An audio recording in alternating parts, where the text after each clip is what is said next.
I had an old hockey injury where I ended up bashing out my front tooth, and it had been capped for several years, and finally one day it just decided to fall out, and that's when I came here, and I was missing my front tooth, and it was really hard to deal with that. I mean, people were looking at me differently, like, what's that guy's problem? Why is his front tooth missing? I mean, it's kind of, it works on your mind, and I came here and I was able to get, a temporary in the same day.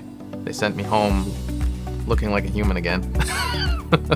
Yeah, when I came back after they put the temporary in, Dr. Das gave me some options. We looked at the x-rays and he decided that rather than doing a crown lengthening on it, that I was a good candidate for an implant. And I'm so glad we went that way. I mean, it just went really smooth and really great. So some people think that implants are just for old people or someone who doesn't take care of their teeth and their teeth fell out, but I don't believe that. I mean, they're great for anyone who's missing a tooth from their head. I mean, they have to put a tooth in there somehow, and I think an implant is the most permanent solution, and they just did such a great job on that.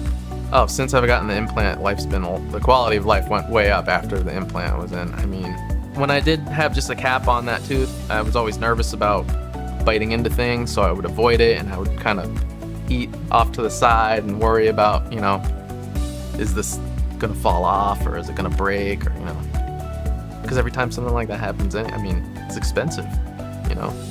That's why having the implant was the best thing. Getting an implant was one of the best investments, on a dental scale for me that I've ever made, because it's the most permanent fix for a tooth that's missing. I did read a pamphlet in the office that said it would improve my kissing, so I don't know.